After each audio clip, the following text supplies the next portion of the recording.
As a student of adversity, I've been struck over the years by how some people with major challenges seem to draw strength from them. And I've heard the popular wisdom that that has to do with finding meaning. And for a long time, I thought the meaning was out there, some great truth waiting to be found. But over time, I've come to feel that the truth is irrelevant. We call it finding meaning, but we might better call it forging meaning. My last book was about how families manage to deal with various kinds of challenging or unusual offspring.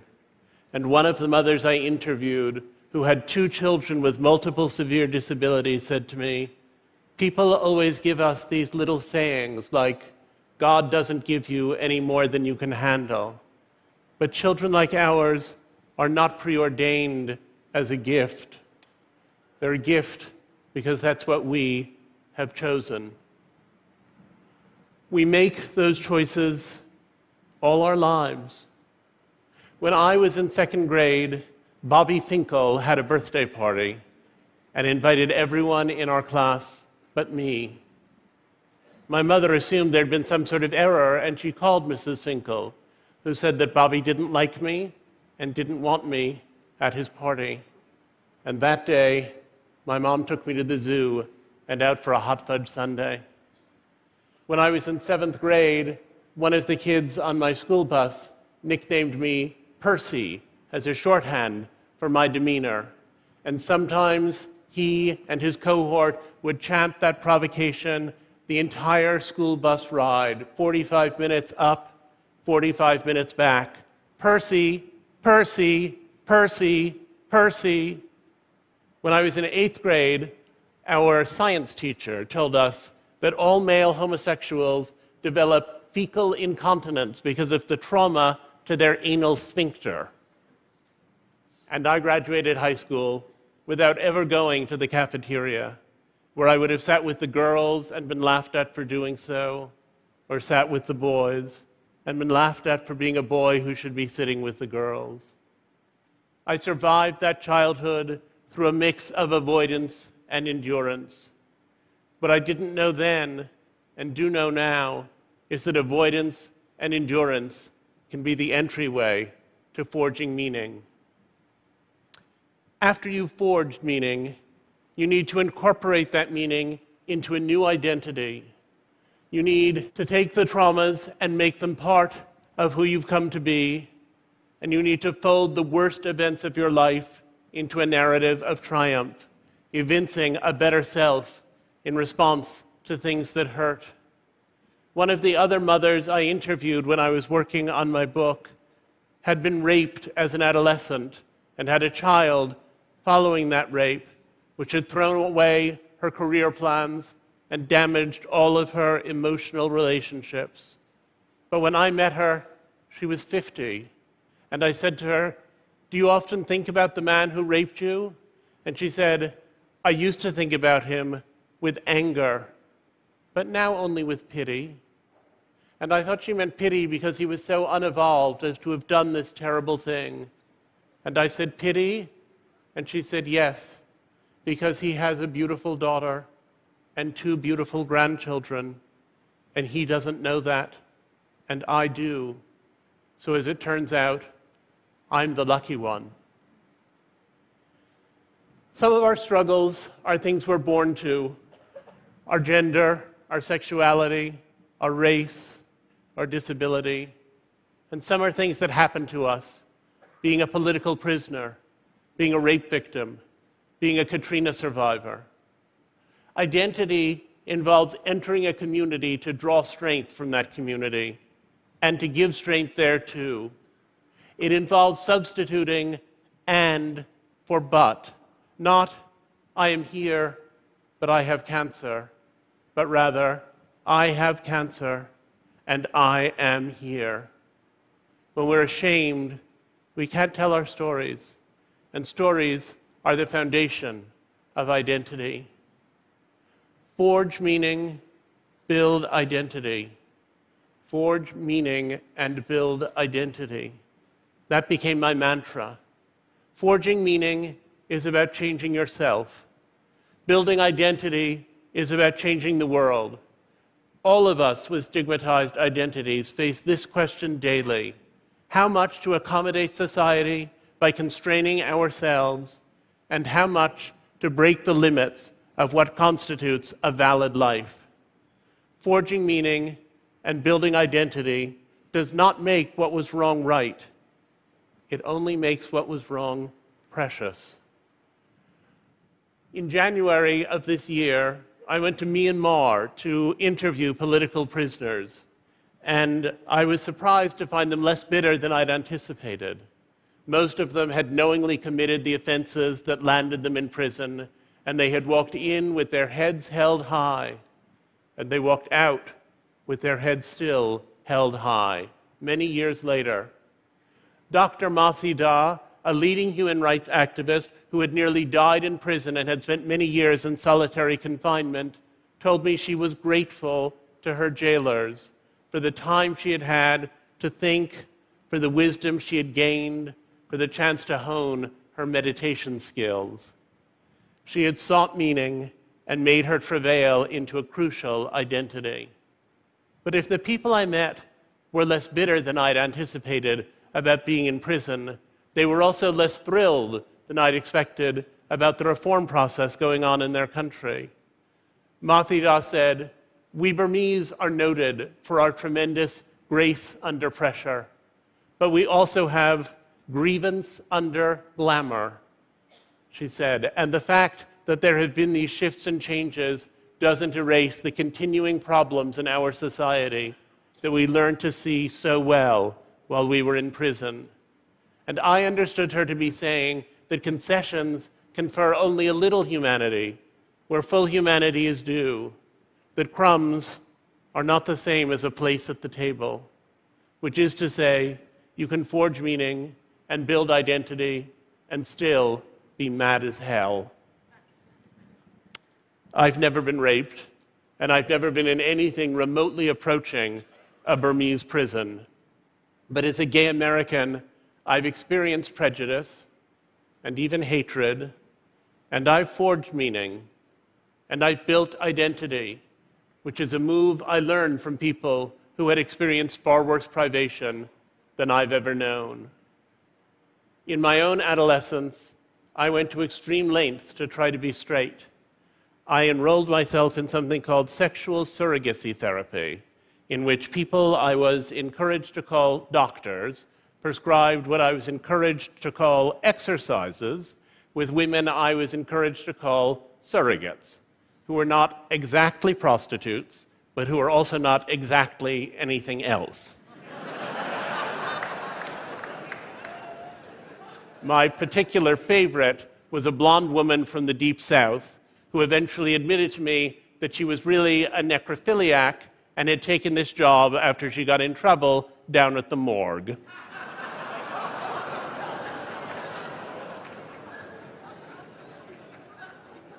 These experiences eventually allowed me to have some happy physical relationships with women, for which I'm grateful. But I was at war with myself, and I dug terrible wounds into my own psyche. We don't seek the painful experiences that hew our identities, but we seek our identities in the wake of painful experiences. We cannot bear a pointless torment, but we can endure great pain if we believe that it's purposeful. Ease makes less of an impression on us than struggle. We could have been ourselves without our delights, but not without the misfortunes that drive our search for meaning. Therefore, I take pleasure in infirmities, St. Paul wrote in 2 Corinthians. For when I am weak, then I am strong. In 1988, I went to Moscow to interview artists of the Soviet underground, and I expected their work to be dissident and political. But the radicalism in their work actually lay in reinserting humanity into a society that was annihilating humanity itself, as in some senses, Russian society is now doing again. One of the artists I met said to me, "We were in training to be not artists, but angels." In 1991, I went back to see the artists I'd been writing about, and I was with them during the putsch that ended the Soviet Union, and they were among the chief organizers of the resistance to that putsch. And on the third day of the putsch, one of them suggested we walk up to Smolenskaya, and we went there, and we ranged ourselves in front of one of the barricades, and a little while later, a column of tanks rolled up. And the soldier on the front tank said, "We have unconditional orders to destroy this barricade. If you get out of the way, we don't need to hurt you. But if you won't move, we'll have no choice but to run you down." And the artist I was with said, "Give us just a minute. Give us just a minute to tell you why we're here." And the soldier folded his arms, and the artist launched into a Jeffersonian panegyric to democracy, such as those of us who live in a Jeffersonian democracy would be hard-pressed to present. And they went on, and the soldier watched, and then he sat there for a full minute after they were finished, and looked at us so bedraggled in the rain, and said, "What you have said is true, and we must bow to the will of the people. If you'll clear enough space for us to turn around, we'll go back the way we came." And that's what they did. Sometimes forging meaning can give you the vocabulary you need to fight for your ultimate freedom. Russia awakened me to the lemonade notion that oppression breeds the power to oppose it, and I gradually understood that as the cornerstone of identity. It took identity to rescue me from sadness. The gay rights movement posits a world in which my aberrances are a victory. Identity politics always works on two fronts: to give pride to people who have a given condition or characteristic, and to cause the outside world to treat such people more gently and more kindly. Those are two totally separate enterprises, but progress in each sphere reverberates in the other. Identity politics can be narcissistic. People extol a difference only because it's theirs. People narrow the world and function in discrete groups without empathy for one another. But properly understood and wisely practiced, identity politics should expand our idea of what it is to be human. Identity itself should be not a smug label or a gold medal, but a revolution. I would have had an easier life if I were straight, but I would not be me. And I now like being myself better than the idea of being someone else. Someone who, to be honest, I have neither the option of being nor the ability fully to imagine. But if you banish the dragons, you banish the heroes. And we become attached to the heroic strain in our own lives. I've sometimes wondered whether I could have ceased to hate that part of myself without Gay Pride's Technicolor fiesta, of which this speech is one manifestation. I used to think I would know myself to be mature when I could simply be gay without emphasis. But the self-loathing of that period left a void, and celebration needs to fill and overflow it. And even if I repay my private debt of melancholy, there's still an outer world of homophobia that it will take decades to address. Someday, being gay will be a simple fact, free of party hats and blame, but not yet. A friend of mine, who thought Gay Pride was getting very carried away with itself, once suggested that we organize Gay Humility Week.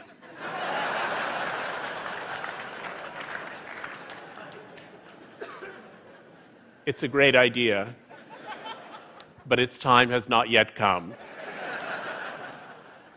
And neutrality, which seems to lie halfway between despair and celebration, is actually the end game. In 29 states in the US, I could legally be fired or denied housing for being gay.